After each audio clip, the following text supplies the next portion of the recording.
Qu'est-ce qui est le plus rentable, Cara? Est-ce que c'est être seul face à sa cam ou est-ce que c'est tourner dans un film X? La cam. Hmm. Voilà, le X, les gens ont une image un peu bling-bling, en se disant c'est du champagne, des femmes à poil, je sais pas, ils voient Dan Bilzerian, ils se disent ça y est, on est dans un univers comme ça. C'est pas ça du tout. Aux États-Unis, c'est vraiment très cadré, c'est rémunéré beaucoup mieux. C'est plus, euh, c'est plus accepté. Il y a beaucoup plus de production. Il y a des produits dérivés sur les stars, etc. En France, c'est très mal. En France, on n'a pas d'agent déjà. C'est interdit d'avoir un agent puisque c'est assimilé à du proxénétisme, alors qu'aux États-Unis, c'est normal. Et ensuite, en France, c'est mal payé. C'est très mal payé par rapport à, encore une fois, à l'exposition que ça donne et à l'image que ça peut donner. Pour moi, ça n'a pas de. C'est pas rentable.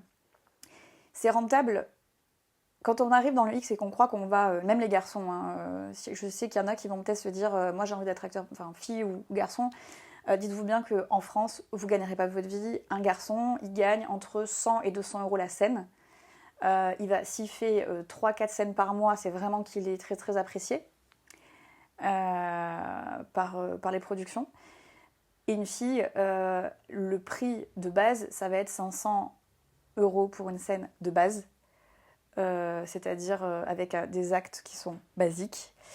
Et après, plus on va dans des actes qui sont un peu plus hautes, plus on est payé, mais ça reste quand même des choses qui sont très très basses. Donc pour arriver à en gagner sa vie, c'est difficile. Comment ça se fait que les tarifs sont aussi bas, tels que tu les présentes, alors que j'ai lu que l'industrie mondiale du film pour adultes générait plus de 3 000 € par seconde? Eh bien parce que l'argent, il est pour les producteurs, il est pour les produits dérivés, les marques, etc. Donc c'est-à-dire qu'en fait, le X, ils disent X, ils englobent en fait les produits, les sextoys, etc., tout ça. Qui sont liés en fait à certaines productions. Par exemple, quand une fille va sortir tel produit à son effigie, ou c'est lié au X. Euh, Ce ne sont pas les acteurs qui gagnent de l'argent. Mais alors comment un À acteur moins X... d'avoir leur site internet comme certains, comme j'ai pu l'avoir, et de gagner de l'argent à ce moment-là. Donc c'est-à-dire que tu es obligé d'avoir quelque chose d'additionnel à côté. Absolument. Moi, c'est pour ça aussi que moi, ça m'a servi. Moi, je savais en commençant, en fait, que ça allait me servir plus tard pour me mettre en avant ailleurs. J'ai utilisé un peu le côté tabou, transgressif, pour pouvoir me faire remarquer différemment. Parce que de toute façon, quand on veut tirer son épingle du jeu, à un moment donné, il faut euh, trouver une solution, même si on peut avoir un physique avantageux ou être intelligent. Il y en a tellement de gens. On se noie dans la masse, et moi je savais très bien qu'il fallait prendre des risques, entre guillemets, à ce niveau-là. Je savais que ça allait prendre un risque avec mon image, je l'ai fait. Donc, pour te répondre, l'industrie génère énormément d'argent, mais ça ne revient pas aux acteurs. Et les acteurs, actrices surtout, qui gagnent leur vie, qui ont l'air de gagner leur vie comme ça, il y a deux solutions. Enfin, on va dire trois. Soit ce sont des gens qui font ça en à côté et qui ont une vie, c'est-à-dire qu'à côté elles sont vendeuses, elles sont infirmières, elles sont voilà. Soit c'est quelqu'un qui a fait des cams ou a son site internet à côté et du coup qui prend la médiatisation du X et qui l'utilise. Ou la troisième solution, et qui est la plus répandue, c'est l'escorting, c'est-à-dire qu'il y a énormément de personnes qui utilisent leur image de pornstar pour facturer des prestations sexuelles à des très hauts tarifs. Là où une escorte normale va prendre 250 euros, une actrice, elle va prendre 2000. Donc, moi, c'est vrai que on m'a beaucoup proposé, je ne l'ai jamais fait. Ça pourrait sembler normal. Mais qui propose? Des inconnus ou des connus. Hmm. Des gens, des politiques, des artistes, Des politiques que tout le monde connaît? des politiques que les gens connaissent, ouais, qui sont connus. Qui sont au pouvoir? Pas forcément, non, pas actuellement en tout cas. Enfin, moi, j'en ai pas. Après, j'imagine que oui pour d'autres personnes, mais moi, j'en connais pas. Euh, en fait, c'est une. Enfin, c'est devenu quelque chose de normal de se dire qu'une jolie fille va pouvoir,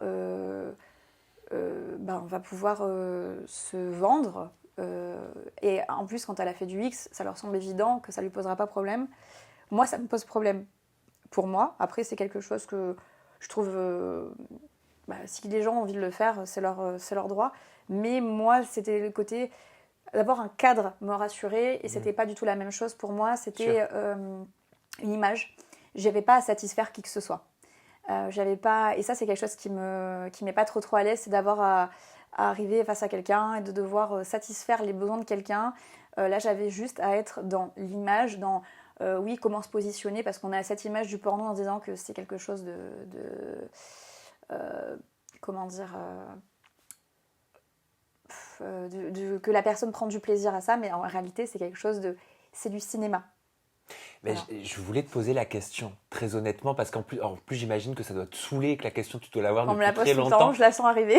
Ben oui, non mais c'est pour quelqu'un, tu vois, qui ne connaît pas ce milieu de l'intérieur, je pense que ça peut être légitime de se la poser. Est-ce qu'une actrice, toi, on va prendre ton exemple à toi, car en tant qu'ancienne actrice porn, est-ce que tu prenais du plaisir? Non. Non, pour moi, c'est vraiment mon plaisir, c'était la satisfaction du travail, entre guillemets, de dire voilà, ça a été bien fait. C'était un plaisir dans le sens satisfaction de travail bien fait. Mais ce n'était pas un plaisir comme toi quand tu vas travailler en réalité. Mais ce n'est pas un plaisir physique. C'est pas du tout la même chose. Le plaisir physique, il est dans ma vie privée. Je ne le recherchais pas du tout. Parce que tu étais en couple. J'étais en couple et même quand je ne suis pas en couple, ça n'aurait rien changé si tu veux. Mais la satisfaction était dans ma vie privée. Le plaisir physique était dans ma vie privée et c'était le côté satisfaction professionnelle que de réussir à avancer, à me faire connaître, etc. Voilà. Et quand tu participes à ton premier film ou que tu fais tes premières vidéos, t'as de l'adrénaline, t'as de l'appréhension, tu penses à l'après, tu penses au futur, tu te poses des questions ou alors au contraire tu ne réfléchis pas? Non, j'ai réfléchi, mais sans que ça m'angoisse. Je suis pas quelqu'un qui a le trac. Je pense que c'est pas quelque chose que je ressens en fait. Je ressens pas l'angoisse, je ressens pas le trac. Donc ça s'est fait de manière assez normale. J'étais concentrée sur ce que je devais faire pour bien faire, tout simplement. Et le regard des gens, est-ce que tu as constaté, parce que tu as quand même beaucoup tourné, qu'il changeait sur toi? Je sais pas, peut-être des hommes dans la rue? Non. En fait, je pense que j'ai toujours été quelqu'un qui renvoyait la même image. Ça n'a pas changé. J'aime être sexy. Je suis pas quelqu'un de trash pour autant. Mais j'accepte.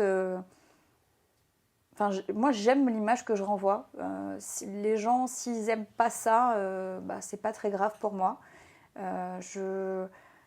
J'aime bien pouvoir. J'ai un petit plaisir quand même à provoquer et à